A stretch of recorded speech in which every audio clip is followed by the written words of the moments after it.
It is a typical race night at Evangeline race schedule. Riding in most of those, 24-year-old David Guillory. The man from Ville Platte is the top jockey here at Evangeline Downs. He's ridden 50 horses to the winner's circle since this meet began. He began working with horses when he was 13, won his first race a year later. Married now with 2 kids, Guillory's already got 10 solid years in the business. Do you still get the same high? You'll never have the same high as that first win. That first win is the biggest thrill of your life, I guess.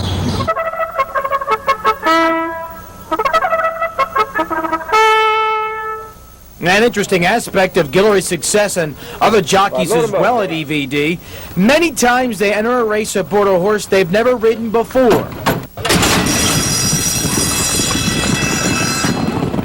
You ask a lot of questions. You ask the trainer, what is this horse like? What does he want? And we try to work the best we can with what we got. If you don't know anything about the horse, well, the trainer might know more than you. David, have you ever had an experience where a trainer just chewed you out left and right for not doing well in a race? Sure, yeah. And what do you say to him? You try to make up excuses, I guess. Do the best you can. What about your style? Is there a technique? Is there a Guillory technique? I think it comes with experience. A natural rider comes through experience. A lot of people say, well, he was born a rider, but I don't believe that. I think experience makes it all. Tomorrow night, the jockey on how an experience last January almost forced his retirement. Hey, buddy. Good luck, everybody. All right.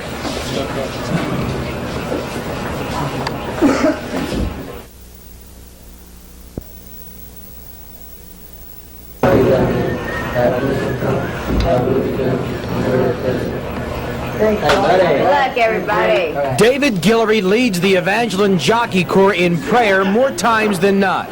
He realizes as he prepares for work every night the danger that lurks ahead. I've never had any bad accidents happen to me. I can remember a night that I was in a race where a jockey got hurt bad, and it's something that'll stay with me for the rest of my life. Did it all scare you enough that where you were thinking about maybe getting out? Yeah, I did.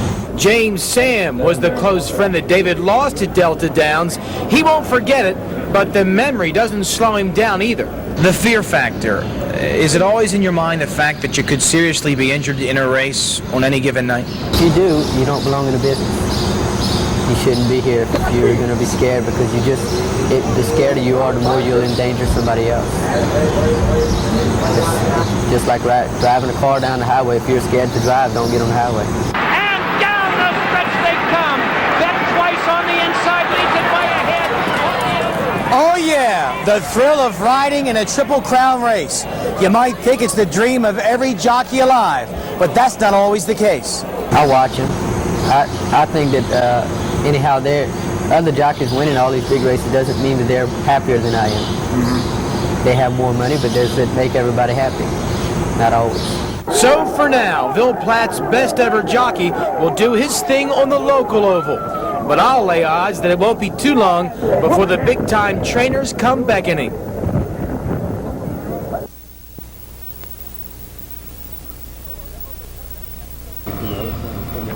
To be sure, to overcome that 10-stroke deficit yesterday, Chad Williams needed some great shots, like hero number 9. His tee shot nearly went in for a hole-in-one. But the shot of the day and probably the entire tournament happened from this bunker on number 11. Chad Williams took a deep breath and, would you believe, holed out for an eagle 3.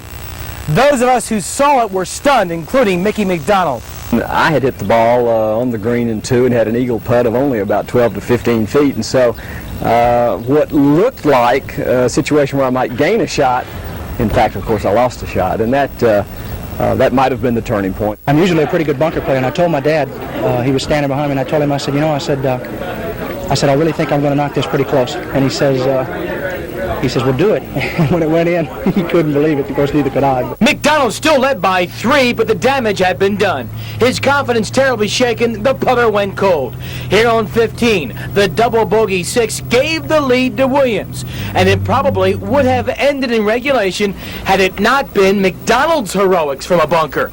This magnificent shot on 18 set him up for a par while Williams bogeyed. to sudden death they went.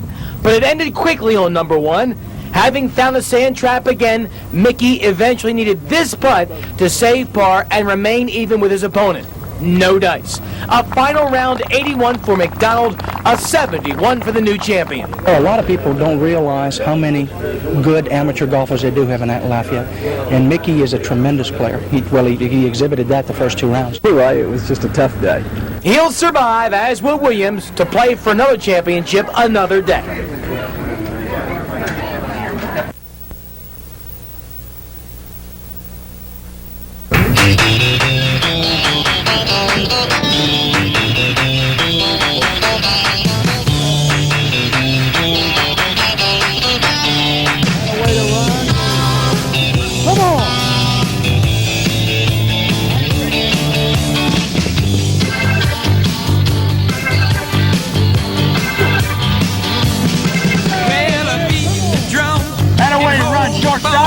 The sun came out today.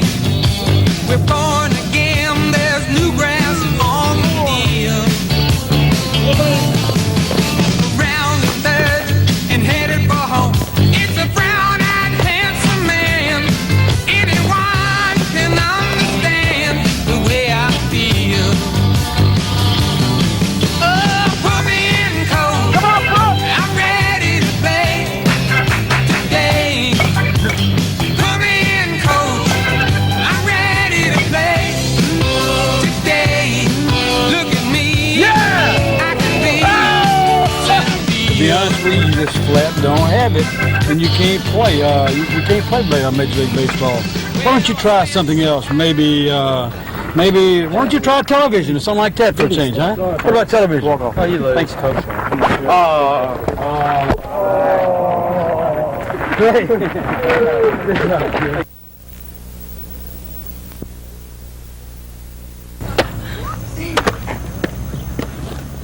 This group of 13 to 16-year-olds calls itself the Cajun Party Animals, a collection of standouts from all over Acadiana. 2 weekends ago, they took on and surprised 14 other squads in the West State Tourney. It wasn't that easy. In one game, we were down 7-2 with 2 outs in the bottom of the 7th, and we came back and tied the game. Down 7-2, last of the 9th, 2 outs, and you came back and won it? Yes, sir. They finished 5-0 to haul in their championship.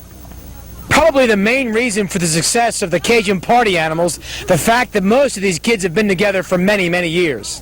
There's a lot of us girls that have played together for a number of 7-8 years, you know, and after losing last year in the finals of the tournament, of the state finals, we're really glad we got this one. We were really after it.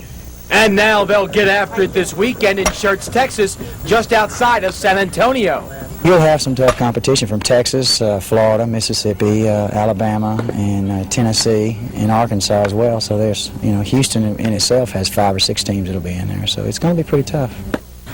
No sweat. The team that calls P-Card Park home should be willing and able to do the Bayou State proud. You got that. You got.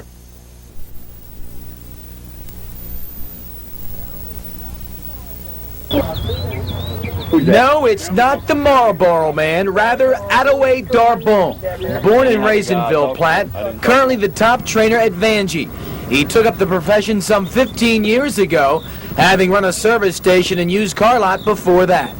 You got to love it to do this kind of work, because it's a 7-day-week job from 4:30 in the morning till you get through. If it's race days, you don't get through sometime till 12, 1 o'clock at night. All right, you want to let him go easy the first part and let him pick it up down the lane? The last part, right. Yes, all right. He works with about 33 horses and 70 owners, races all over the state, but prefers EVD. In 150 starts this meet, his horses have come in first 37 times. Well, Paul, the first thing I got good horses. And we work hard. And we take care of our animals. The man they call Pops already has his name in lights, but what he really wants is to be the top trainer when this meet is over at Evangeline. It's a real honor for any trainer to be able to have this title. I think every trainer that trains horses should have one time or another have this title. Title or not, this man will probably earn close to $125,000 this year, but you won't see him at the window. I love to run them, but I don't go to the window and bet them. It's a different thing altogether. Attaway Darbon, one of the most colorful and popular men at the racetrack.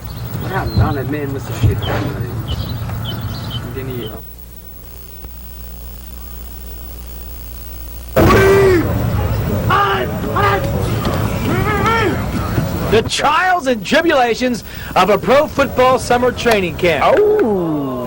The setting the next 5 weeks for Louisiana's darlings, University of Southeastern at Hammond. The 87 New Orleans Saints are into their 4th practice day. They're still working primarily with rookies and free agents. The veterans report tomorrow. All will find this year's camp different from last year. Remember, in '86, they were 1-4 out of the gate. Many blamed it on too tough a camp under the unusually hot Bayou State sun. We're starting our morning practice a little bit earlier and the afternoon practice a little bit later, trying to beat the heat a little bit and give us a little bit longer time between practices. Coach is also toying with maybe going to one-a-day practice sessions a lot sooner. The players, they've noticed a difference already. Practice appears to be not so physically demanding as it was last year. I mean, last year you'd come off the field and you were just totally drained, whereas this year, you know you got a good workout, but you still have a little bit left for the afternoon practice. I think practice has been pretty good so far, and the thing is you have to make sure you are fresh when the season comes around. Coming around in just 17 days, the Saints' first scrimmage against Minnesota. A lot to do before then. Training camp is a time to learn the system, get tough, be physical, find out who your players are, get everything in. And I think they'll be better this year because we're going to know what we're doing. Let's hope so. Louisiana's looking for a winner this year.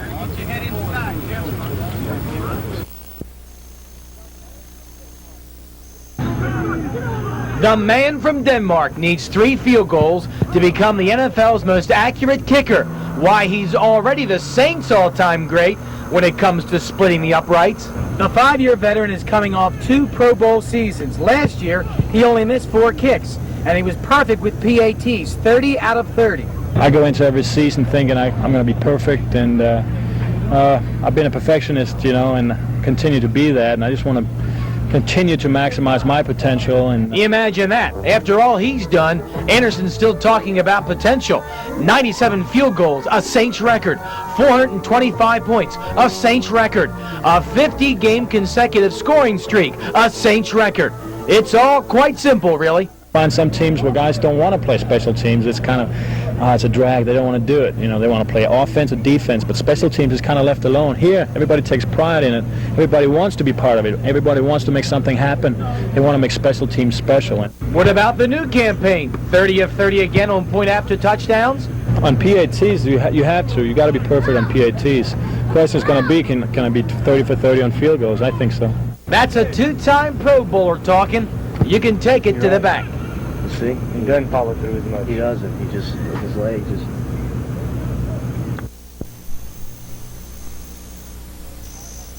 You're gonna go, everything, all right? I want good practice today. Fired up. I want you to work real hard and everything. Let's have a good day, all right? Let's start it off, all right? Good day.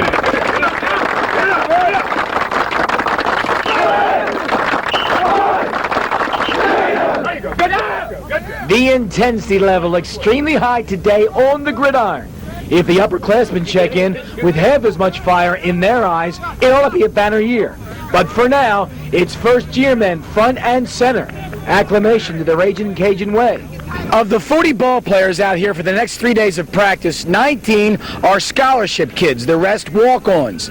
Out of this entire lot, maybe 5 will make the team this year. Are you going to be able to relax knowing what's at stake for you? Well, I'll put my mind to ease a little bit, but with all this tension and pressure, it'll be a little bit pressure on me. Well, it's not easy because the pressure is on fresh. You feel the pressure? Feel the pressure because we know we got other guys that's in front of us. We got to go out there and prove ourselves. Do you feel pressure? Well, sir, I'm just going to go out there and there's a position to feel. I'm going to feel it, you know. It's just the way it goes. If it's time for me to play, I'll play. You know, if it's a red shirt year, you know, I'll just sweat out, you know. Just whatever it takes, you know, I'll do it. That'll be the mindset to have. Also wouldn't hurt to have a thick skin, too. You're killing me! I can't! Oh, get out! You're too hot. Get out, break your waist. Break your waist. Break your waist. That's good.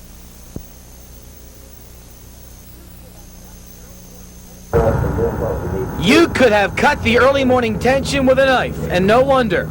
A good performance in front of the watchful eye of Cincy's Southern scout might just mean the difference between life as a 9-to-5er and earning millions playing ball. You realize if you do well today, it could mean a future in baseball for you. Yes, sir. And that's got to have your stomach in knots somewhat. Somewhat. You're not as nervous as maybe some of the other guys. Not true. I'm very nervous, I guess. Trying to make a couple diving catches or something out here and press them. Get loose now. Don't come over until you're finished. They were put through the gauntlet. The speed test first. A 60-yard dash to separate the tortoises from the hares. Aspiring big league outfielders had their arms tested. Those high on their glove skills took some infield. The lefties and righties stood side by side, airing out their fastballs, and of course, everybody did their Babe Ruth impersonations in the batting cage. You know, it's interesting, whereas the players are trying to earn that ticket to the big time, the scouts are trying to discover that diamond in the rough. Oh, yeah. The real fun of this game is to find somebody, sign them, and then have them go out and do well. You know, that's our dream. Mock told me maybe 5 kids impressed him today. Whether any of those ever make it to the majors is another story.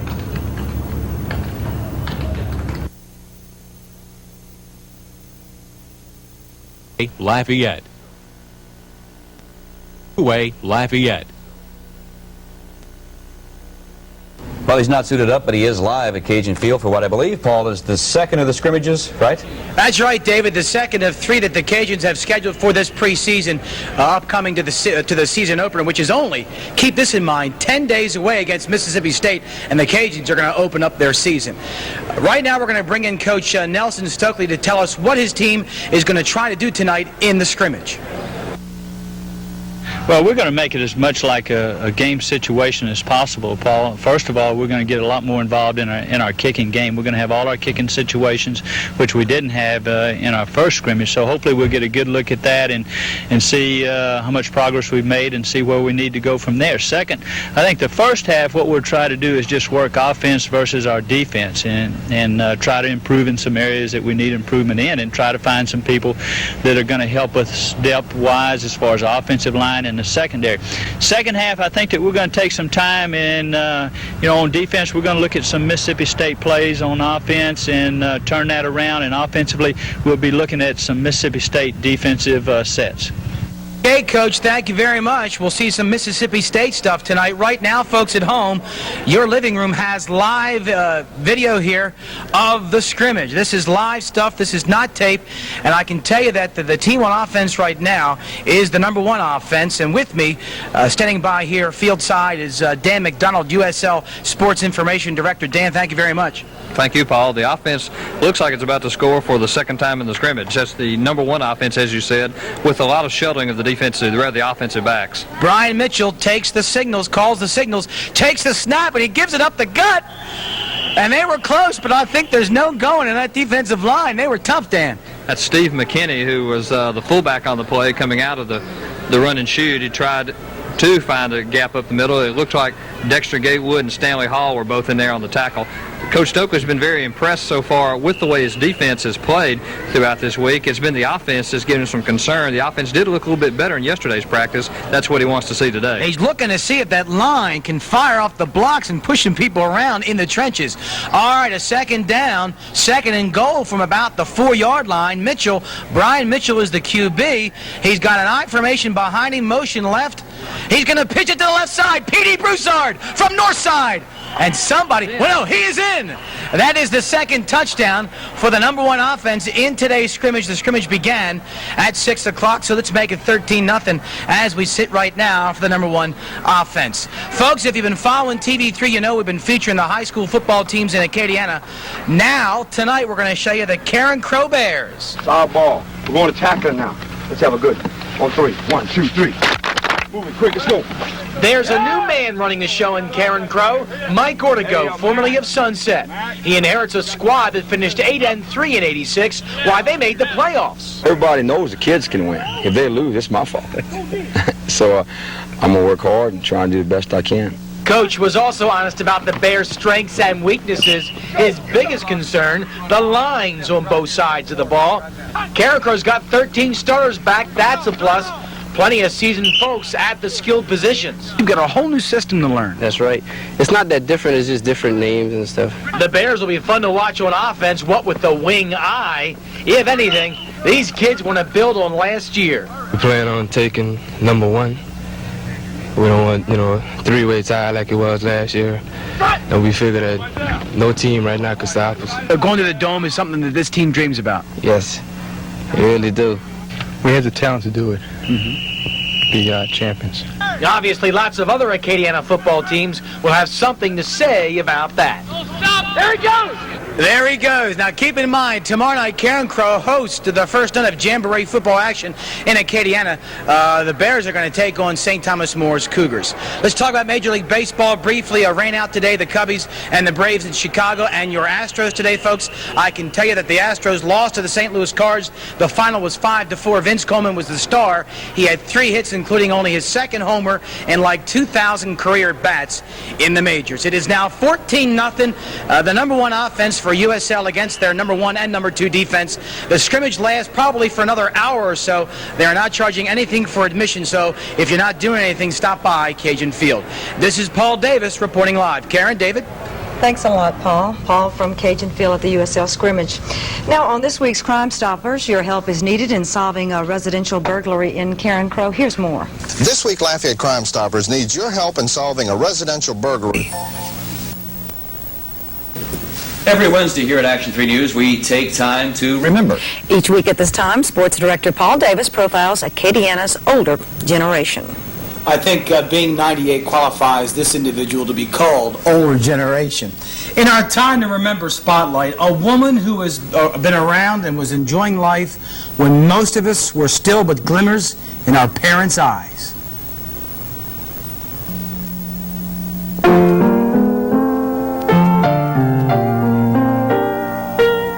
Maurice, somebody told me you could cook a mean crawfish etouffee in your time. Yes.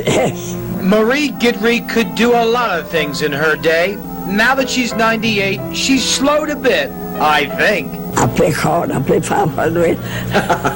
She does some of the things you'd expect from one approaching 100, like television watching. She's into crafts, made her own Christmas wreath, outlived her entire family. Says she's lonely at times, but never depressed. Marie, what's one of the big things that you thank God for every day? That God let me have this mind straight. Do you have any things you wish you could do over in your life? No, I don't think so. I thank God for everything that He sent me. Governor Edwards turned over this certificate commemorating Marie's 98th birthday. From all I gather, Buddy Romer better get ready. But do you consider yourself an old folk? What she thinks so? I'm almost 100. I'm gonna hit my 100. Watch that.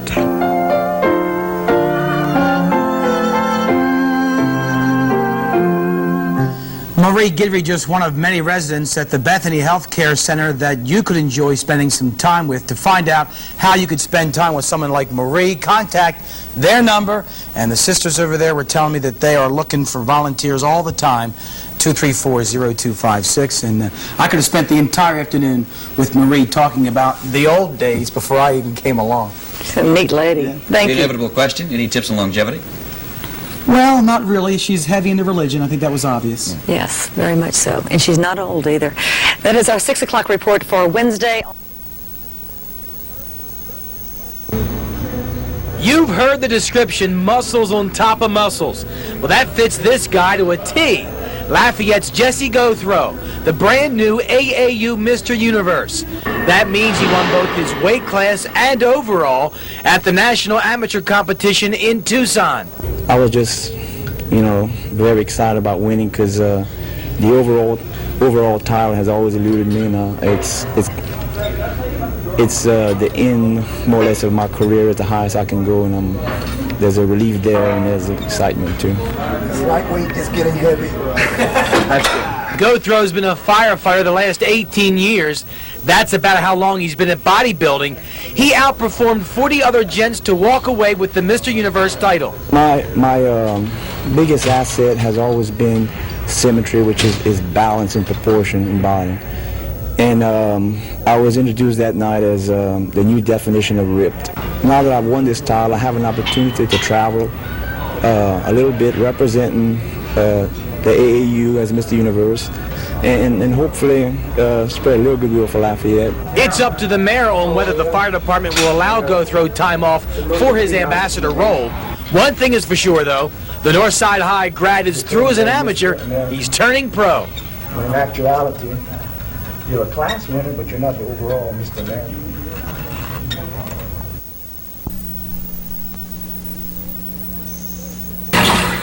These days, you'll find the New York Jet running back keeping fit and trim at the Omni Health Center in New Iberia. That's where we caught him this morning and fired away with some not-so-fun questions. How do you react to the fan in Acadiana who says, how dare those football players go out on strike when they're making so much stinking money? Well, that's people that really don't understand what this, strike is all about, and, doesn't really understand, the whole situation.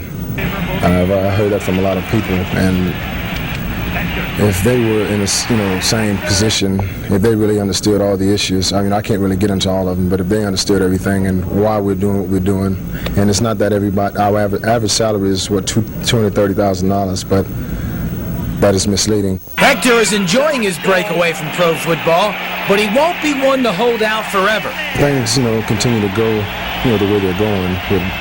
They're talking, but there's no progress being made, no signs of any progress that's going to be made. So these guys are saying that we're already losing a lot of money, and we're not going to lose money for nothing. It's one thing to lose it for something and for a cause, but if it's just going to keep on going like this and the whole season is just down the drain, myself, I'll probably be one of them to, cross back over. Until then, New Iberia's Johnny Hector with every intention of maintaining the God-given equipment. Well, this is nice weather down here this time of year, huh?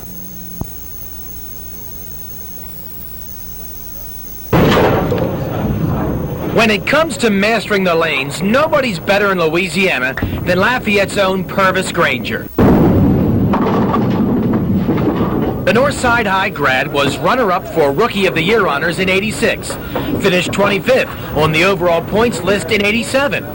Now set for his third campaign on the Pro Bowlers Tour, Granger looks forward to visiting 25 cities, logging over 1,100 games. Actually, I'm not tired because I'm only 23. I'm young and I love to travel. And I love meeting people, and you can't meet any more people than what I meet out there every week. I feel a lot of pressure the first few weeks out there because you've got to get used to being out on the road again. And once you get out there, it's like you go into a trance. You don't feel much of the pressure, but you still feel the tightness and all the other, your palm sweats. Granger turned pro at 18. Now 23, he's got 5 long learning years under his belt. It helps. Easier to line up on lanes. I could think better.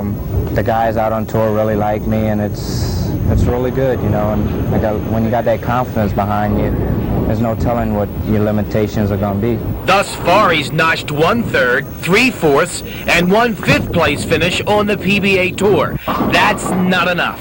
Our goal is to win this year, to make double my earnings, which I want to make 80 to 100,000 this year, and being contender for Bowler of the Year one day.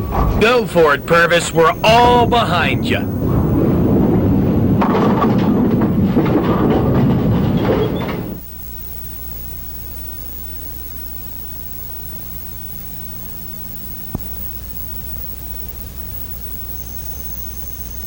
Academy at 486-5874. We could hardly keep it at 65, anticipating the Saints-Bucks ball game, and the excitement continued to build when our eyes first gazed upon the House of Thrills, home to the New Orleans Saints, the Superdome.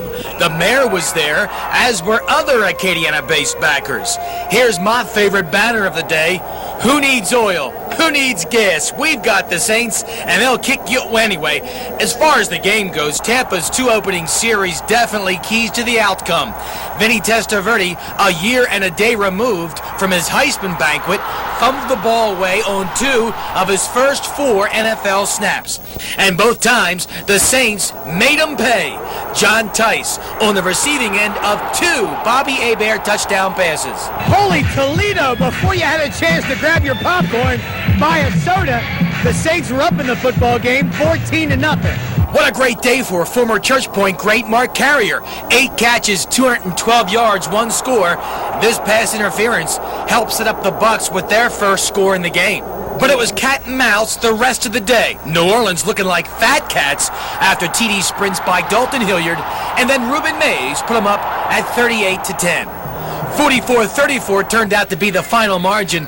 A lot of credit must go first to Eric Martin, who had but 2 measly catches totaling 101 yards. And Mel Gray. This guy is really perfecting his punt returning skills in the NFL. 2 for 130 yards. Both came in extremely handy. New Orleans Saints 1987 are a playoff team. It's a good feeling. Thanks. It feels great for us, to be here this long and finally reach the playoffs. It's been a long time coming. We're very excited to have come this far and win this many games, but we're looking forward to going a lot farther. It feels real good. It's been a long time since I won 9 games in any season I participated in. And I don't think it really has hit me yet. I think I'll sit back and reflect over these last long 6 years this evening with my wife, and then get excited, especially now that we clinched the playoffs. Break out the official logo underwear, shave the heads. New Orleans Saints have finally made it to the promised land, the playoffs.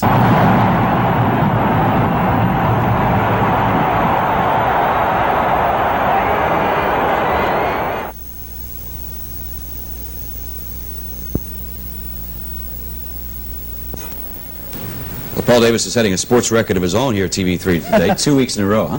Ashley Traha last week. Young lady. Tonight, another young lady. I think this is a pleasant little trend. We may continue it next week. Kind of a special day here at TV3 with regards to our weekly Player of the Week award. We welcome a brand new sponsor to the program, Pepsi Bottling. I think they'll be happy with the athlete we've singled out this time around. Here's Mitch Roberts. To the hard courts for this week's TV3 Pepsi-Cola Player of the Week. She is Kathy Williams of the Como High Lady Spartans. Last Tuesday, Kathy poured in 28 points in this game against Lafayette High. Give her 16 more on Thursday night against Franklin, 44 points in 2 games, and still she was surprised about being the Player of the Week. First of all, I said, me? Why me? And she said, Kathy, you don't think you deserve Player of the Week? And after thinking about all those hard practices and killer drills last week, I said yes. Despite being 6'1", Kathy can dribble as well as score. A beautiful weapon for any coach to have. What we're trying to do, yes, is to go inside to Kathy or to our other post player. We do use a double post system. Not just an athlete either. She's lights out with the books. My grades balance from a 3.3 to a 3.1. A super grade point average and not a bad scoring average either. Kathy Williams, this week's TV3 Pepsi-Cola Player of the Week. Now, before we move on, I have to thank Della Thompson and Awards and Trophies. They're the folks so kind to donate the nifty plaques that we give out each week. And each week for the past several months, I've forgotten to thank them on the air. I was in hot water. Tonight I remembered, hey, Della, we love you here at TV3. College basketball last night, LSU and number 3 Oklahoma. I'll tell you who the workhorse was for LSU. Jose Vargas. He had himself a field day, 30 points, a nip and tuck first half, leading the Sooners a kid named Harvey Grant. He had 19, but that was several points below his usual average. Dale Brown, and they were up at halftime, him and his crew, 40-39. The Bayou Bengals take the lead for good with this sequence in the second half. Ricky Blanton, who had 16, man, oh man, come on, fans, get up. Man, oh man, the Tigers, they turned up the heat, late going. Daryl Joe, the nice play from him. It was 83-71 LSU with the upset last evening. Last night, if you caught the show, I was talking about a hole-in-one at the PGA's 9-player shootout in California. I have the tape today. Here it is. Dan Pohl on number 3, about 185-yarder, using a 5-iron. Watch this. Plop. He won but 2 strokes, so I think the hole-in-one came in handy. Let's forget about page 5, and let's do page 6 if we can real quick. Finally, this is my last show here at TV3 in Lafayette. In 2 weeks, I begin a new job with KOB Television 4 in Albuquerque, New Mexico, wherever that is. I leave behind lots of friends here in Cajun country, lots of memories. I want to thank KATC TV3 for giving me a chance to develop my skills. I think I have a little bit. This is a great little television station with folks who are busting their tails every day to bring you the best news, the best information, day in and day out, without touting our own horn. I'm a better person for having spent time here, and I want to thank all of you in Acadiana for putting up with my shenanigans. And as my dad told me when I was about 8 years old, it doesn't matter whether you win or lose in sports, but how you play the game. And with that, I'll sneak out. And now that I'm going to cry here, thanks a lot, Paul, and congratulations to you. Thanks. We wish you the best. Thank you. Yes, Paul, you played the game well. Good luck. Thanks. Up next, one of Acadiana's biggest companies is looking for help, and we'll give you details on Job Watch 3. But first, the story to Around Acadiana. Here's a reminder.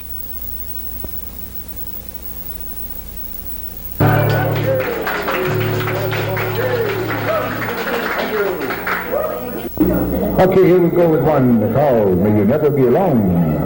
Thanks to the Jolly Boys, being alone not so much a problem for hundreds of elderly around Acadiana. Joe Fabergé on the accordion, Charlie Richaud on guitar, Dennis Hebert on the electric guitar, and a guy named Pee Wee Broussard plays violin.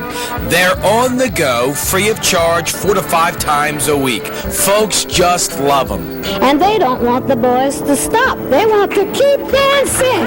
Keep it up. Keep it up. We don't want to stop. I enjoy just as much as them, and I can see that they enjoyed quite a bit of it.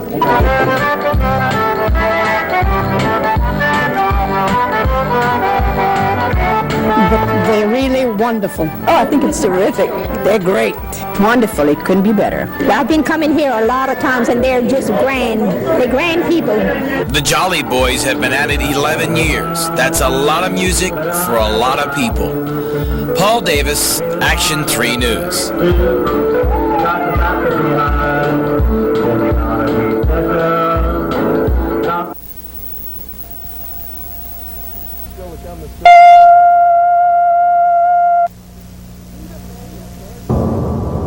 Meet a man who dared to take up a hobby that for many years he only dreamed about. His bread and butter profession is apartment properties management, but on weekends he cuts loose.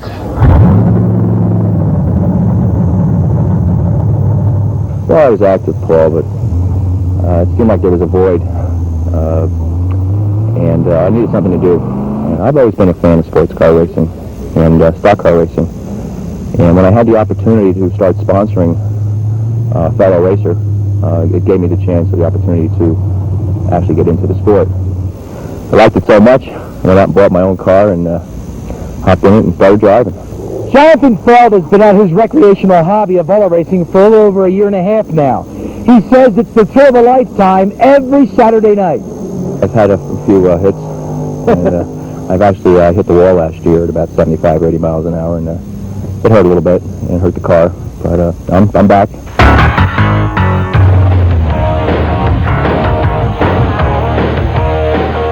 Now, Feld isn't exactly tearing up the competition at Duke City Raceway yet, but that's not what's important. This added a whole other dimension to my life. Working with the crew in the shop as many hours as we do is very fulfilling, and it's totally different from my normal line of work, and it gives me peace of mind.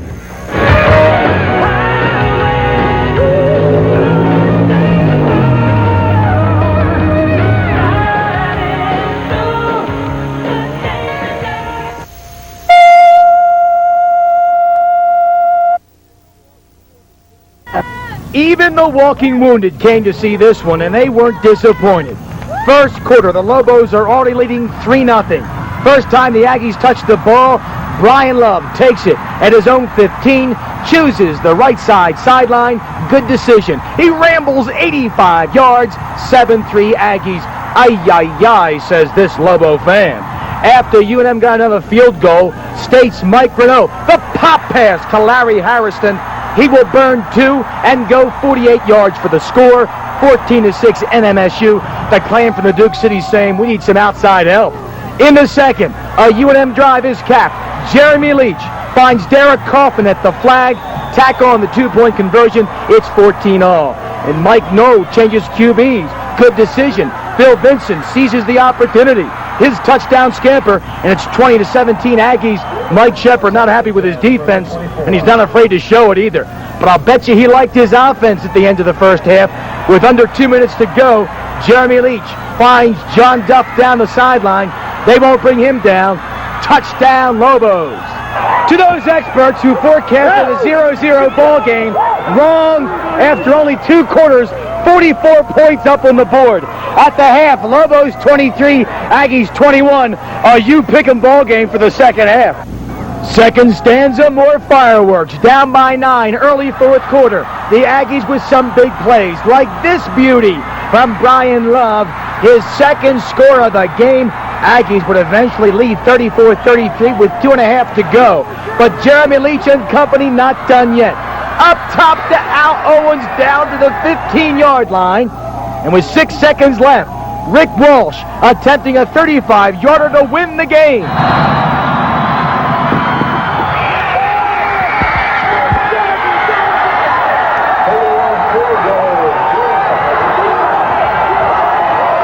I'm more nervous at the beginning of the game, like the first kick, and that's why I enjoy doing all the chores now, kicking off and punting, just because I have the opportunity to get warmed up and not be nervous in the game. That for me was the best win I've ever had. And the first win for Mike Shepard ever as Lobo head coach. This is Paul Davis, New Mexico Tonight.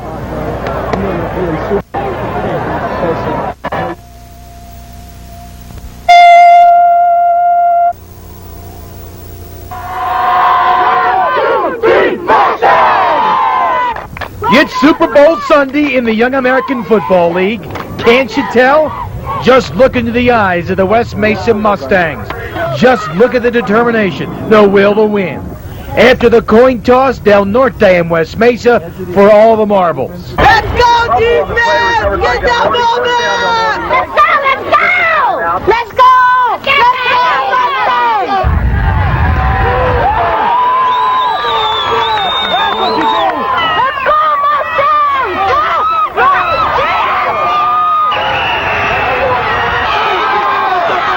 The pregame hype about how they would give it their all panned out. And Del Norte managed a 6-6 stalemate with this good-looking touchdown. Of course, in the middle of all this, I'm asking myself one big question. Is the primary purpose of a youth football league being met here? Is everybody having fun? The answer in a moment, but first there's a second half to play. Forget the second stanza. This one finished up in overtime, with the Knights forcing the safety and an 8-6 Super Bowl Sunday championship.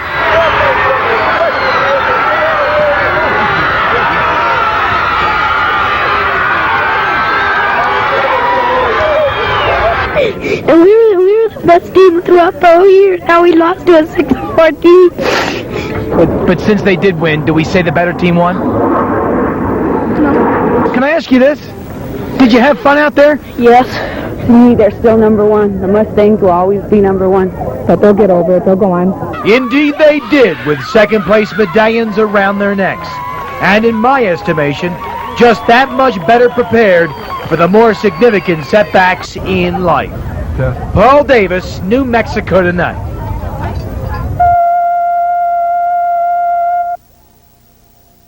Back for sure. This was the scene this morning on home turf. Eat 'em up, eat 'em up, whoa, whoa, whoa. Eat 'em up, eat 'em up, whoa, whoa, whoa. A sparse collection of diehards showed up right before 7. A mini pep rally send-off. Players didn't make it, but they did get to the airport in time to catch Delta Flight 1417. Destination Salt Lake City. UNM's mission, bring back a WAC championship. A bit of a surprise, the Lobos traveling with tomorrow's opponent, UTEP. Don Haskins and Gary Colson exchanging pleasantries. This was the scene inside Delta Flight 1417 en route to Utah. Your usual variety of fans and travelers. I hid the fact that I'm scared to death to fly. I went to work. You feel like maybe this team can bring back the WAC tournament championship? I hope so. I hope so. Well, do your best getting them there. Yeah, I will do that, and I do have a little side bet that BYU won't win it, so maybe they can take care of that problem, too. Coach Haskins said earlier they played against each other for 4 or 5 years. They know each other, and he said he wanted to start guarding them as soon as they got on the plane. But I noticed it's real tough to get a man-to-man on a crowded flight like this. Well, we're just flying back to Canada, so this tournament's going to be a little problem for me. I'm not even sure what it is or where it is.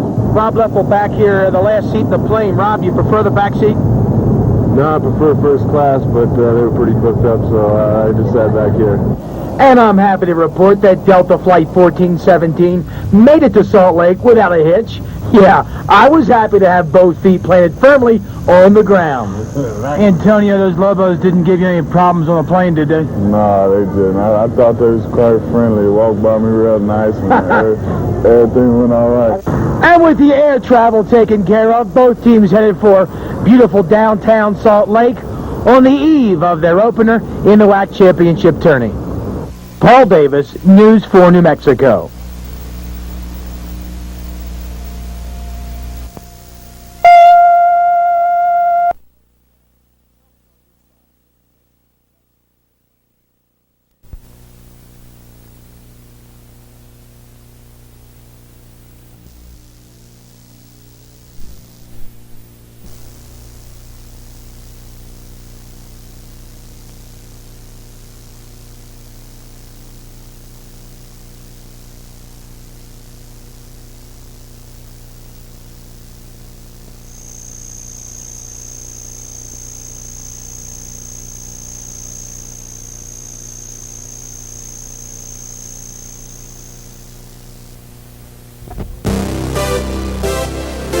Early Monday morning, anxious parents paid $40 to have their duffers officially enrolled in the 5-day program. It is money well spent. The kids got a nifty bag towel and ID tag, sun visor, handy golf tips book, tees and balls.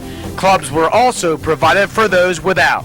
The larger than expected turnout was welcomed. Listen to your instructors. You've got some fine golf professionals and just some fine amateur players here that are going to really help you and really try to teach you everything we can this week. And we're going to cram a whole lot into a very short period.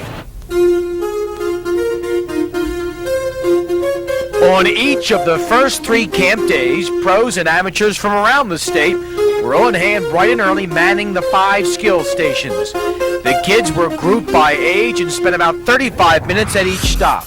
Watch your ball position. Make sure your ball position is right off the front of the stand. Your ball position right now is right here. Move your stance back. Very good.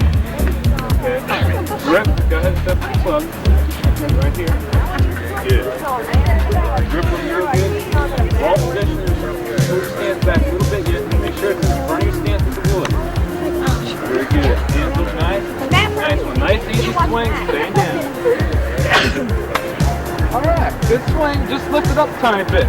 Stay down a little longer next time. Stay down over the ball. Keep your eye on the ball. This pro stressed the importance of proper grip for iron play. See, I'm going to put it right up on top. Now, why you put it down is so your right hand can cover up and fall in the right position. Now, the proper way to grip it in your right hand, see, is just like holding a pistol. See? See where it is right here? So you always got that right forefinger out on each 2 fingers. Never touch. Extensive instruction in the art of pitching. Ball back in the stance. Hit still. Use the shoulder to hit the ball, not his hand. Try to keep it minimal body movement as possible on this shot. Ball should be in your stance. Should be back towards your right foot. Okay. Head down and firm.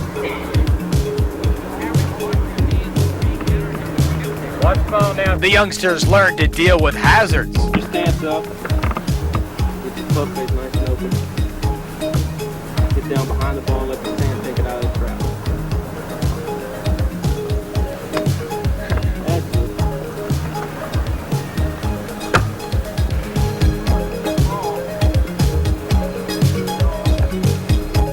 finally, the skill that separates the handicappers from the champions.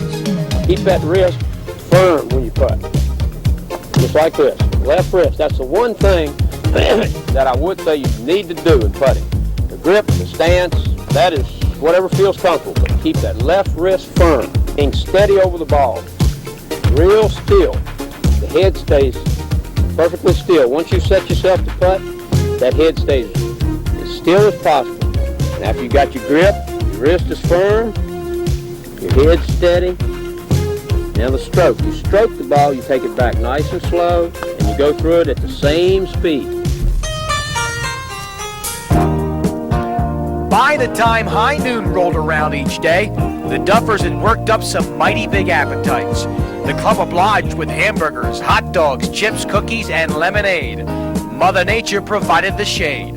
The afternoon sessions lasted till about 2:30 and featured special guests. On Monday, the Virginia State Golf Association provided Wallace McDowell and a rules and etiquette film. If a ball is lost outside a water hazard or is out of bounds, the player shall play a ball under penalty of 1 stroke as nearly as possible at the spot from which the original ball was last played or moved by him. In other words, if your drive is out of bounds, you play again from the tee. And your next stroke counts as your third, not your second. On Tuesday, the kids were mesmerized by precision shot artist Jack Roseman.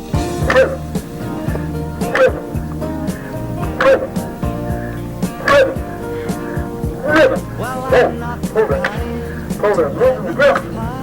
Let's see if I can grip it. Okay. And we're going okay. And this is all right. And I don't know, but there we are.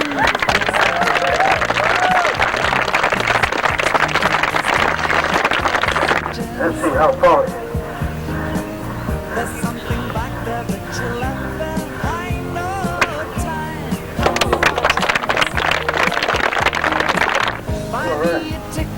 There we go.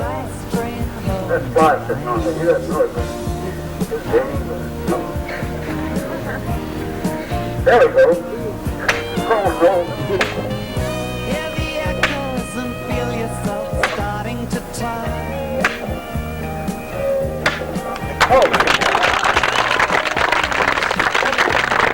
Were you surprised at some of the shots he made? Yeah. He had some tricks, didn't he? Yes, sir. What were some of the things that he tried to tell you all that you'll think you remember? He told us not to smoke and just have good posture when you hit the ball. Yeah, he taught us a lot about how to play golf and to go out and have some fun and not just don't get mad at some bad shots you make. And that you can't make, every shot you make can't be good. Wednesday afternoon's guest attracted many of the parents, and why not? 74-year-old Sam Sneed, one of the all-time greats, held center stage. When you play golf, you should always make sure that your clubs are clean, especially the iron clubs that you're trying to put backspin on. That's what they put those grooves on there that they bite into the ball and put that backspin to it. First again, now I'll set the club to the ball, get the proper distance with that club.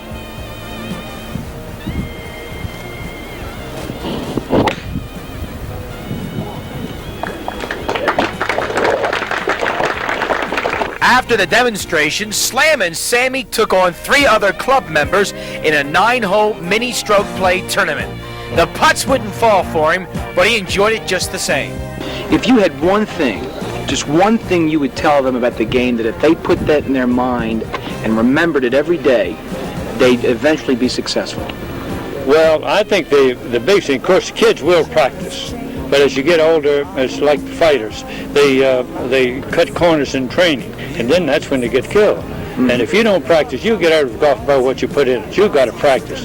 The person with the most talent will eventually be the best, and it seems to hold up the longest. But it takes, I think, a person with a lot of fire to play any sport, to play, championship caliber. if a fellow, I've had people say my son should make the greatest golf player in the world. It doesn't bother me if he makes a bogey or a birdie. He said he just don't want. I said, you know, I want the guy want to eat the ball and eat the hole and the club and everything else and break everything. Now when you get those fellows, you know, collared, get them down, it's just like a fiery horse. You break your spirit and the horse is no good. So I think that's the same way with humans in this sport. They got to have a lot of fire, a lot of desire. It's a desire and ability. Those two run hand in hand. By the time Thursday and Friday rolled around, the kids were anxious to try out their newly honed skills in the heat of battle. Competition was staged on the putting green and on the driving tee.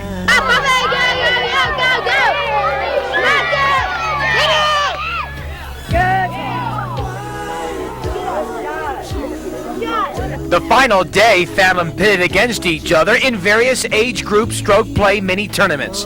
Why, Will and Johnny needed sudden death to decide the 8 to 9-year-old championship. It was great. Local TV was there as both pulled the opening tee shots way right. Will had to improve a bad lie under the watchful eye of the officials. He would go on to win the playoff thanks to some precision putting. Mr. King, I thought you looked a little nervous when you were teeing off sudden death. Well, I was. My legs were weak, and I just didn't feel like I was going to win. You're amongst friends, Frankie. Tell us what happened. You lost by a stroke. I was nervous. Were you real nervous? Yeah, You didn't look like it. I was. I just wanted to get it over with. Why? I don't know. The last official function of the camp was the award ceremony. All 129 participants received certificates of merit. Trophies went out to the various contest winners. The post-camp reviews were good. I enjoyed especially the tournament because we got to play a lot. And you obviously did well. Well, I did okay. Oh, I've been playing for about 4 years. But you still felt like there were some things you could learn here. Yeah, my pitching was off and I would hit it over the green a lot.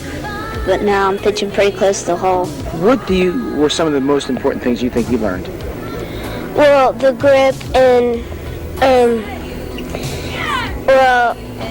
the hazards and how to work with the clubs. I wanted to do something to promote golf in the area, or junior golf and all in the Stanton, Augusta County area here.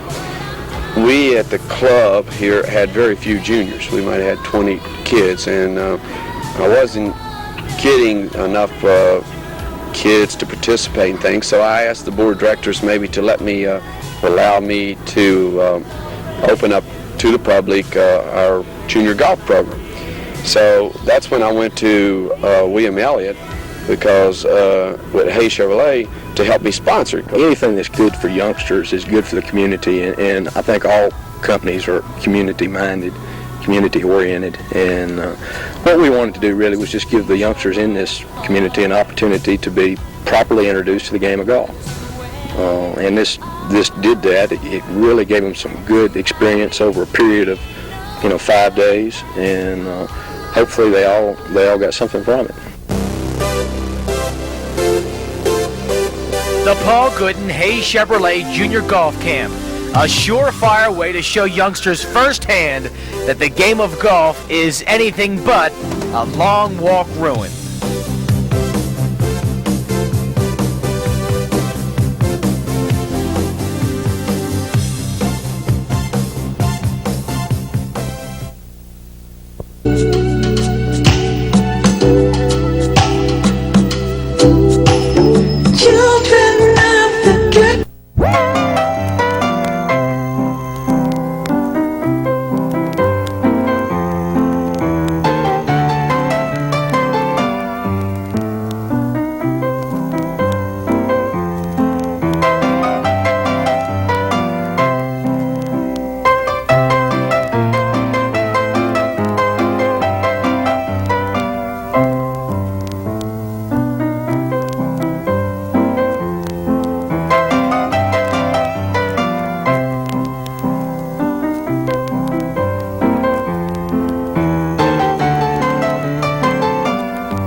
Well, now comes the time to honor the coaches, right? I want to ask you something, Pat. Yep, try. If you were a high school football coach and your team lost in the championship game, would it make you feel better to be named Coach of the Year?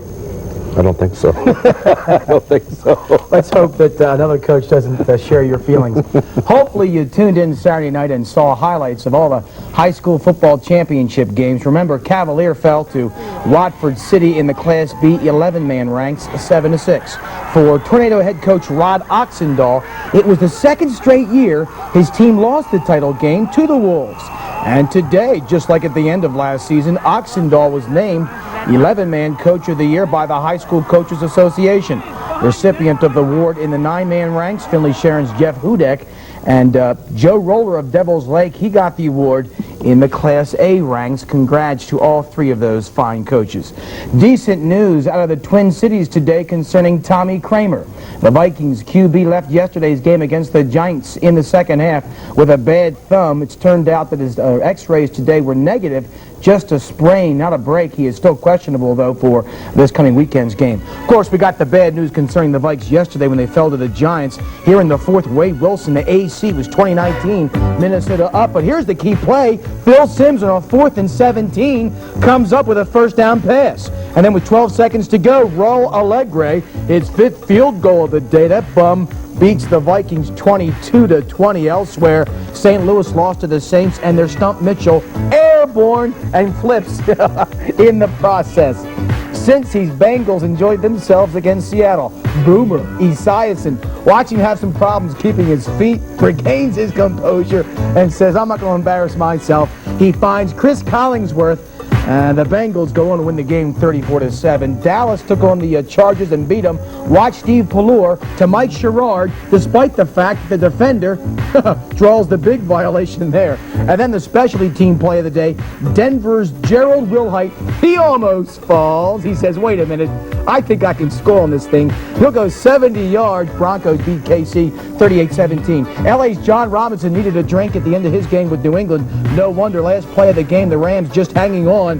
Tony Eason calls miracle right, and would you believe Irving Fryer, with a host of defenders around, he makes the catch.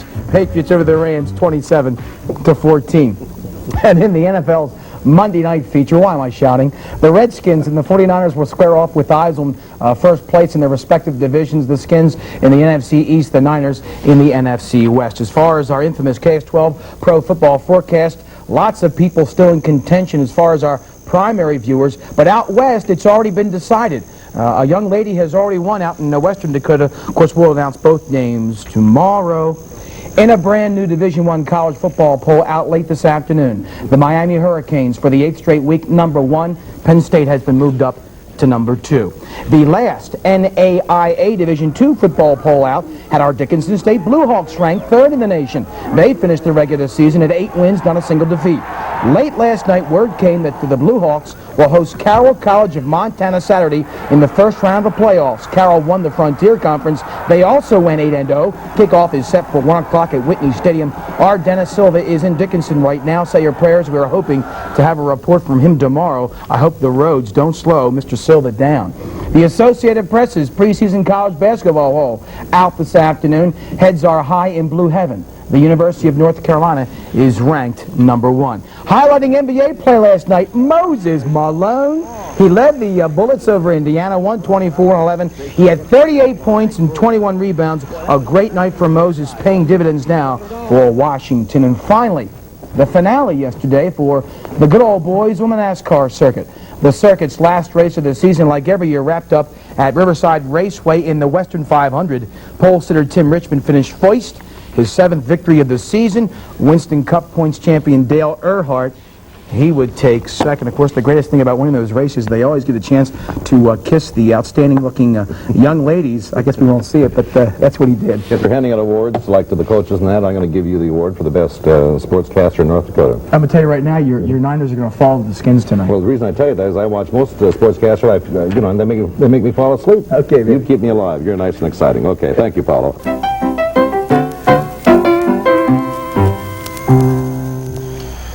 He is Bismarck's very own Chet Nelson, by day an analyst and auditor for the state's legislature, by night quite a handy fellow with a shotgun.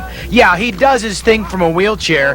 Polio since 13 is the reason, but don't be misled. Really, it's one of the few sports where one can compete from a wheelchair and truly compete with able-bodied people. And if I miss a target from time to time, which I do, it's not because I'm in a chair. It's because haven't made the correct judgment in terms of the flight of the target or some other factor. From 16 yards out, he's tough to top, winning events in Williston and Fargo this summer. Also the men's Class B champ at the prestigious Rough Riders shoot back in June. That's when he notched his first perfect round. 100 out of 100. Obviously several ingredients involved in making a person a decent trap shooter. For Chet Nelson, he's got his own personal formula for success. That you're not thinking about something back at work or something that's going on back at the clubhouse or down the trap line. To concentrate on what you're doing, be properly prepared visually, and make sure the gun is mounted correctly. The former State Trap Shoot Association president is out practicing at least 3 nights a week. He's aimed and fired at over 150,000 targets in a 25-year span. Quite an expensive hobby, huh? Well, that's something I'd rather not add on. It's a good thing he's not married. Waiting for a double. We shoot double. If you're not impressed with this group, then you should be. More than 16,000 games in over 1,600 cities since 1927. They're celebrating their 60th season. Over the years, the names and the faces may have changed for the Globetrotters, but one thing remains a constant. Always a great, exciting show. It got underway last night with the world-renowned circle drill.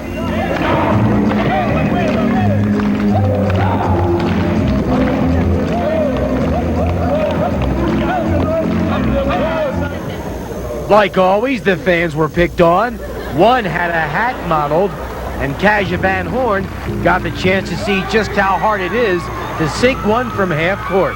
And in the customary exhibition against the Washington Generals, not only were the opponents outplayed with gems like this from Billy Ray Mobley, but they were red-faced in the process. Hey, number 5. I love you. Each one of them have really reached out, and I've enjoyed it because, you know, we don't have to come together now that we're in practice, we're in a game.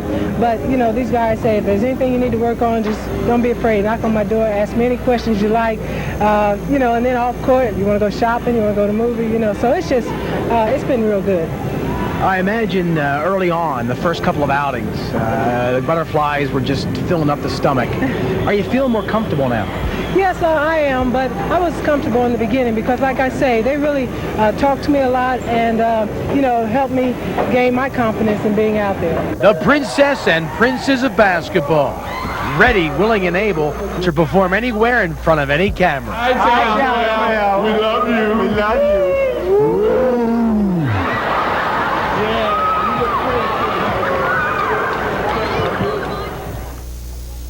It's just a wonderful thing to be able to have us from North Dakota say, hey, we're in the top 10. You can say that again, especially when you consider that the Brock Johnson Farmers Union Insurance Team went up against hundreds of bowlers from all around the country to haul in their coveted 9th place finish in the Women's Open division. It cost each of them about $700 to make the 2,000-mile trip to Orange County back in May. The journey proved more than just their bowling prowess. The neatest part of it all is for 5 women to be gone for 6 days and get along as well as we did. That's rare. Yeah, especially when you consider that they've been together only about a year now. They won this season's Bismarck-Mandan Strikers League title. You know, Bismarck-Mandan is the host for the WIBC tourney in 1989. The Brock Johnson team says they've done some great PR work for that already. They'd say, oh, you're from North Dakota. What can we expect in '89? So we told them that they could expect a little gambling, and the Far West Riverboat. They could expect snow, and they also should bring their swimming suit. Aside from staying together and prepping for that extravaganza, the Farmers Union team already setting their sights on another WIBC tourney. We had already discussed Reno before we ever had gold in the Orange County event. We had decided we'd save our money and in 2 years go to Reno. Look out, Reno, and get ready, locals. These ladies can only get better.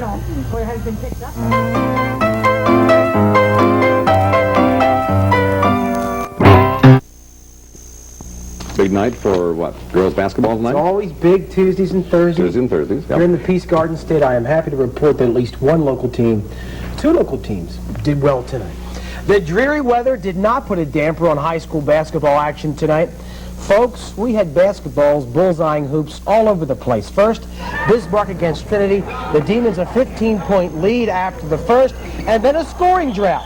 Only one hoop over about 5.5 minutes, and Trinity kept up the pressure. Leanne Filkowski loses it. Lisa Patno almost the steal. Julie Bosch to Laurie Picorni, and she'll get the deuce. Bismarck's Christy Hammond, though, will end the cold spell.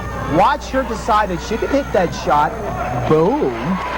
And then the Titans, a girl by the name of Laurie Grumman, is going to drive and score, and Bismarck is up by 7 at popcorn time. The second half, the Demons took control. Watch Hammond to Jody Archambault. Jody at 19, Bismarck over Trinity by 8. At Century, Patriots against first place Minot. Dennis Jacobs pumping up his team, down by 5 with 6 to go in the game, and that's when the Majettes kicked into high gear. Sheila Klimple there, oh, she had 27 points. Watch Dawn Matter to Klimple, and then to Shay Schmall. That girl can shoot. She can also drive the backboard. Matter to Klimple here. The victory was theirs. Century, led by a gal, number 22, Tara Bammenbluss. She had 10, but Patriots will fall by 12. So I'll show you the scores that we've got. There's the final Minot and Century, and Bismarck and Trinity. Kelly Heck had 10 points to lead Mandan out of their losing streak to beat Dickinson. Goodrich in a close struggle with Wing tonight. Big doings today over at the University of Mary. I felt kind of special for being there. Yeah, I bet. In 20 years, somebody will say, were you there when they broke ground for the addition to the Activity Center? And I'll be able to say, yes, I was. Very good. Tell us about it. I was a little late, but I got there just in time to get the important stuff. It was indeed a momentous day on the University of Mary campus. Thank goodness the weatherman had enough compassion not to spoil things with a deluge. Thanks, Doug. Although construction for an addition to the Activity Center began several days ago, the official groundbreaking for the new space took place today. U of M is, of course, adding football, wrestling, and women's softball as their athletic department grows. Also, a special ribbon-cutting ceremony for the brand-new track. The football field is within that track. Cal Collins and Ron Schatz doing the honors. Everybody was invited to put a couple of laps in. Here is the deal on the Activity Center expansion. So it's really being built to house our football program, which will be starting next fall, the fall of '87, and also our wrestling program, which we'll be getting in the fall of '88. So in that building, we'll have a big locker room area for football, and of course we'll have the wrestling room. We'll have a very exclusive weight room in there. We're very happy about the way things are going on that program, and a very nice training room that sports medicine is going to help us develop there. So it's going to be a very nice addition to our activity center. So the University of Mary in the growing process, a bright future for their athletic department. Looks like it's going to be the Mets and what, Houston? Well, not the Giants. Houston's not there yet, but the Mets are there for sure. For sure, right. It's kind of neat. It's got to be the neatest thing in all of sports when a team can clinch a championship of sorts in front of the hometown crowd. The hometown crowd. Sure. That happened last night. Sure. The National League East champion New York Mets in action again today, as a matter of fact. They beat Chicago in a game that really didn't matter because of what happened last night. With 47,000 of their faithful in the stands, the Mets clinched their first pennant since 1973. They beat the Cubbies 4-2. Pure bedlam at Shea Stadium, need I say more. Fans everywhere, and then the customary post-game. I told Davey, I said, a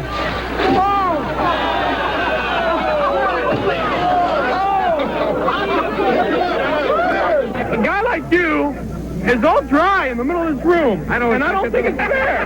It's not fair at all. far as the damage report on the field, Shea Stadium, well, several people decided that they wanted to take up real estate, and they did, but they got the field in shape for play today. Action from the Speedway from yesterday, correct? A couple weeks ago, we showed you Demolition Derby. Right, of which I did not understand. But you thoroughly... I thoroughly enjoyed it once you got through with the highlights, yes. I think you'll say the same thing after the show is over. The engines were a-grinding, the wheels a-turning yesterday at Bismarck Speedway. No, the stock car guys had the day off, rather a full-fledged tractor pull. 20 competitors, one from Minnesota, one from Canada, everybody else from the Dakotas, all vying for over $1,000 in prize money. The object is simple. It's machine against the monstrous weight sled yesterday, chugging about 60,000 pounds. And here is Steve Schultz in his risky business machine. Here is Bill Drake in his Trapster.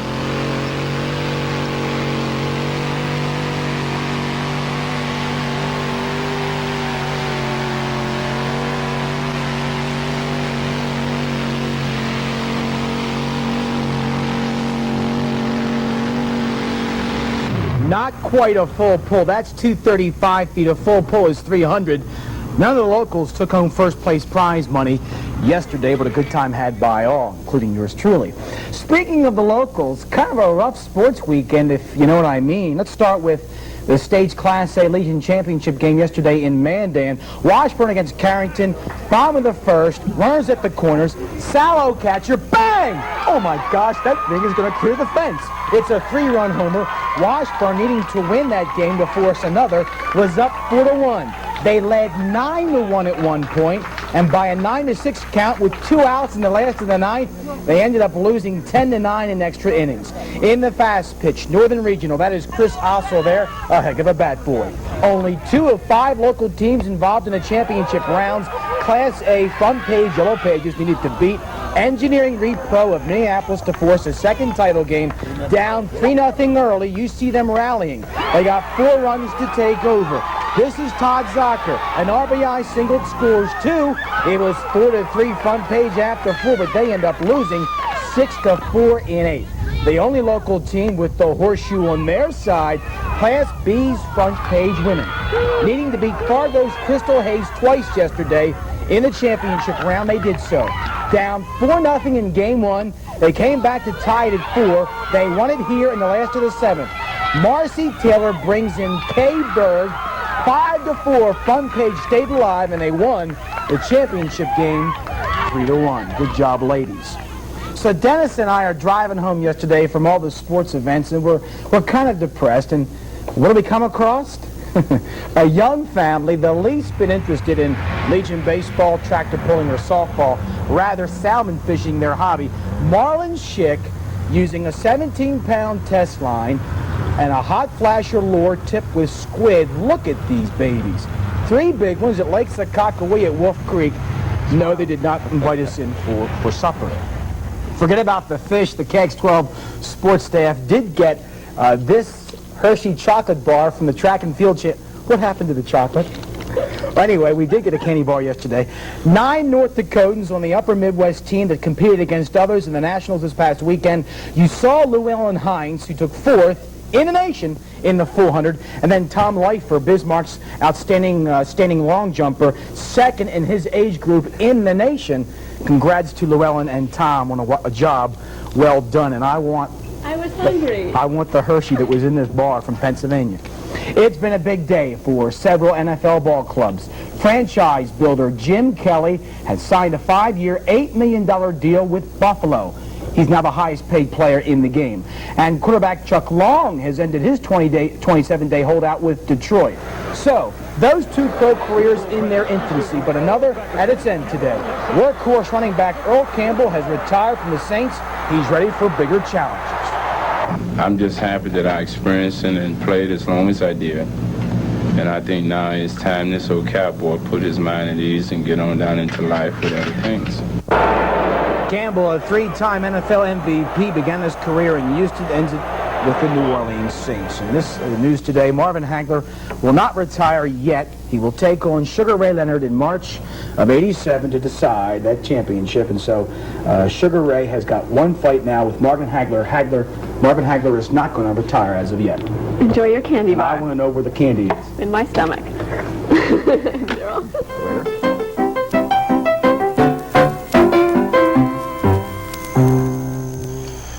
He is Bismarck's very own Chet Nelson, by day, an analyst and auditor for the state's legislature. By night, quite a handy fellow with a shotgun. Yeah, he does his thing from a wheelchair. Polio since 13 is the reason, but don't be misled. Really, it's one of the few sports where one can compete from a wheelchair and truly compete with able-bodied people. And if I miss a target from time to time, which I do, it's not because I'm in a chair. It's because haven't made the correct judgment in terms of the flight of the target or some other factor. From 16 yards out, he's tough to top, winning events in Williston and Fargo this summer. Also the men's Class B champ at the prestigious Rough Riders shoot back in June. That's when he notched his first perfect round. 100 out of 100. Obviously, several ingredients involved in making a person a decent trap shooter. For Chet Nelson, he's got his own personal formula for success. That you're not thinking about something back at work or something that's going on back at the clubhouse or down the trap line. To concentrate on what you're doing, be properly prepared visually, and make sure the gun is mounted correctly. The former State Trap Shoot Association president is out practicing at least 3 nights a week. He's aimed and fired at over 150,000 targets in a 25-year span. Quite an expensive hobby, huh? Well, that's something I'd rather not add on, to be honest with you. It's a good thing he's not married. Waiting for a double. We shoot double. If you're not impressed with this group, then you should be. More than 16,000 games in over 1,600 cities since 1927. They're celebrating their 60th season. Over the years, the names and the faces may have changed for the Globetrotters, but one thing remains a constant. Always a great, exciting show. It got underway last night with the world-renowned circle drill.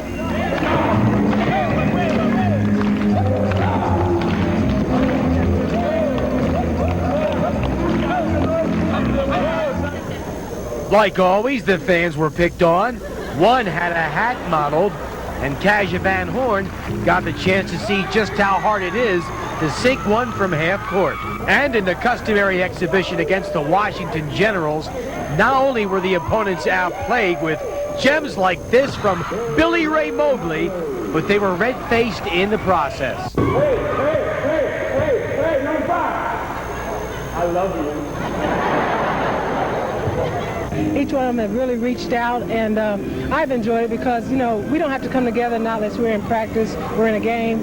But, you know, these guys say if there's anything you need to work on, just don't be afraid. Knock on my door, ask me any questions you like, you know, and then off court, you want to go shopping, you want to go to a movie, you know. So it's just, it's been real good. I imagine early on, the first couple of outings, the butterflies were just filling up the stomach. Are you feeling more comfortable now? Yes, I am, but I was comfortable in the beginning because, like I say, they really talked to me a lot and, you know, helped me gain my confidence in being out there. The princess and princes of basketball, ready, willing, and able to perform anywhere in front of any camera. Hi, John. We love you. We love you.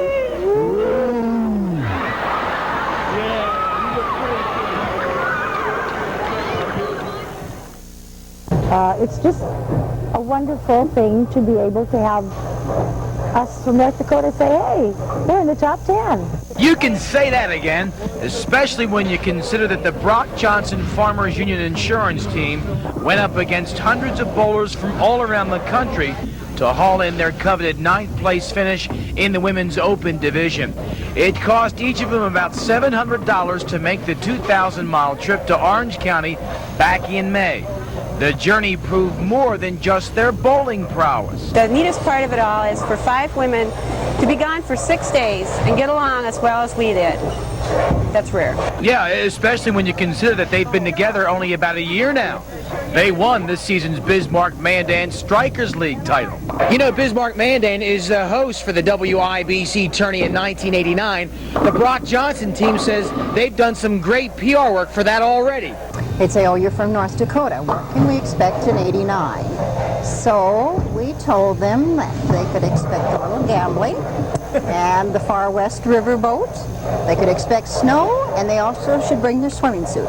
Aside from staying together and prepping for that extravaganza, the Farmers Union team already setting their sights on another WIBC tourney. We had already discussed Reno before we ever had gold in the Orange County event and had decided we'd save our money and in 2 years go to Reno.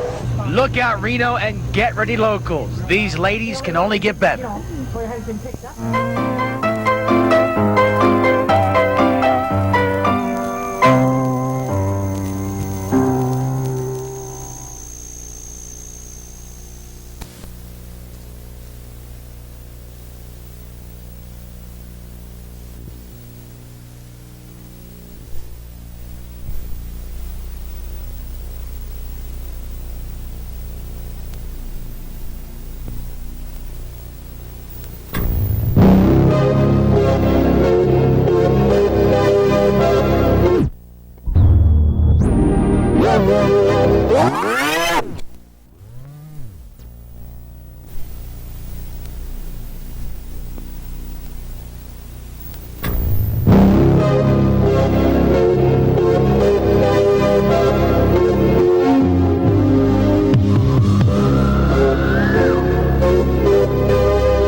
WHSV TV3, the Shenandoah Valley's #1 connection to the world of sports.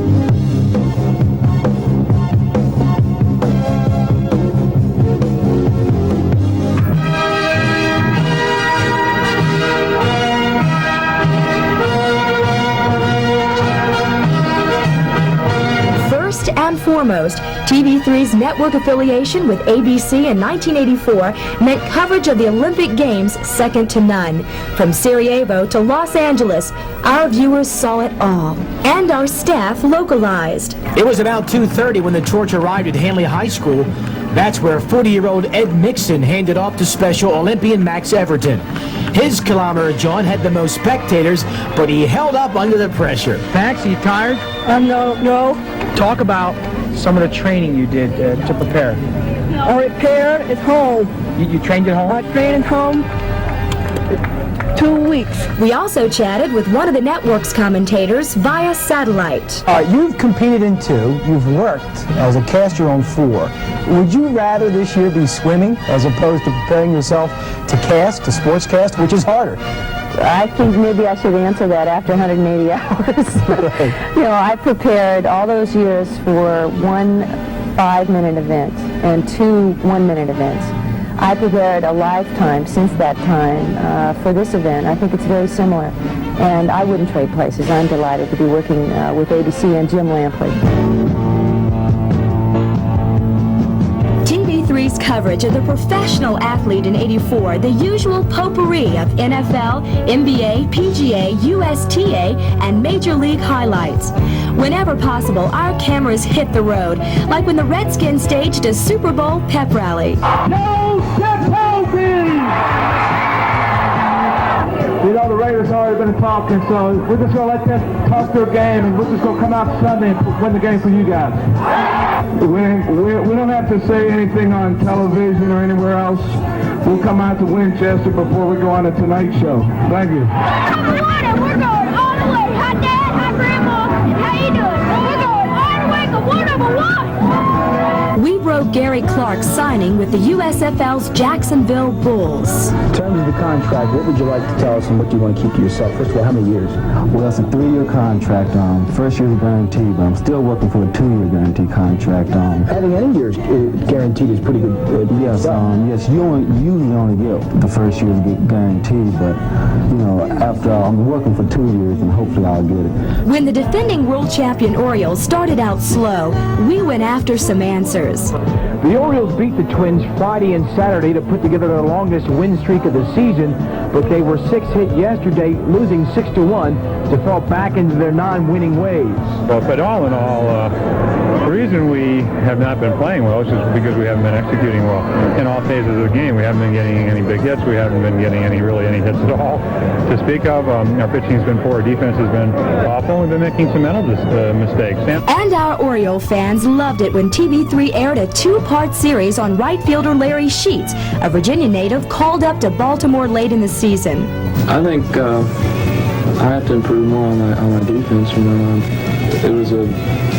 This year I improved immensely over last year, and I just have to keep working hard at getting a good jump on the ball in the outfield. Tomorrow night, Larry and Sharon talk about their future with the Orioles and Major League Baseball. Besides NASCAR, we also provided professional road racing from West Virginia. That's where we grabbed an exclusive ride with Paul Newman. Track's a little bit rougher. How is your vehicle running today? We don't notice the bumps in that vehicle. All the other drivers do, but we don't. You sure about that? Sure about that. Paul didn't think this Paul was totally convinced, so he set out to show me firsthand just how smooth his new Nissan 300ZX really ran. It was wild.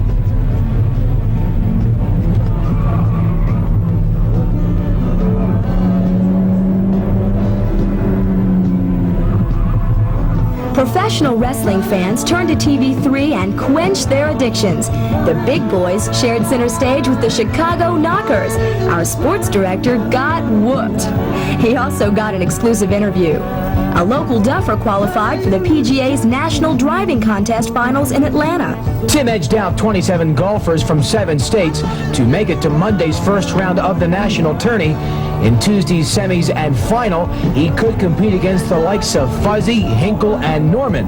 Much of Tim Randolph's success lies with Tim Randolph. He's the guy that spent many long hours practicing on the golf course. The annual Professional Jousting Hall of Fame Championships took place in August. I love it. I love it. Talk about how you got started. Well, my husband is in the Hall of Fame. He's been riding for over 20 years, and he got me interested. I used to ride in horse shows, but I've never gotten in anything like this before. In horse shows, you have a judge that judges you, and if you make a mistake, it's the judge's discretion if you win or not. In this, you're your own judge. If you miss a ring, you haven't got anybody to blame but yourself. Our hectic college sports schedule included coverage of the state's so-called Big Five Division I programs. From the University of Virginia's Cinderella trip to the NCAA Final Four in Seattle to James Madison's bid for a second straight trip to the College World Series. They didn't make it, but shared our spotlight anyway. For the players, there's Skull or Tobacco.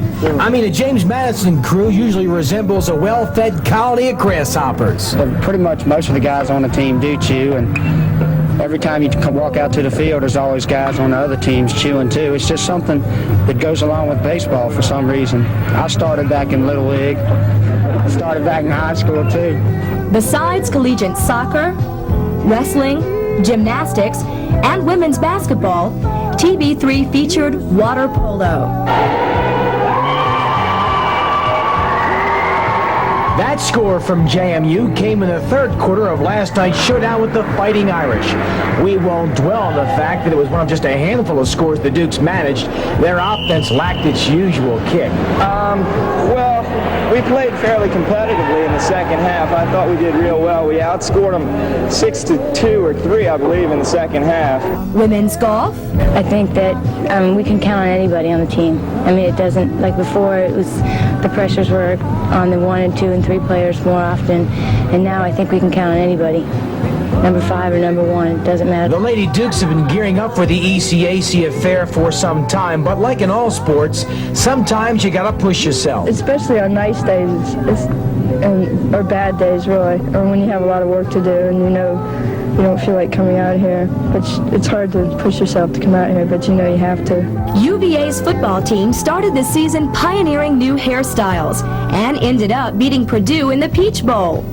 Before the school's first ever bowl appearance, there was the partying. Close to 500 Wahoo backers joined the team and Peach Bowl officials in kicking off the month-long celebrations leading up to the December 31st showdown. All were treated to tasty barbecue, fried chicken, desserts, and of course, plenty of cool stuff to drink. want to say y'all, we're all coming.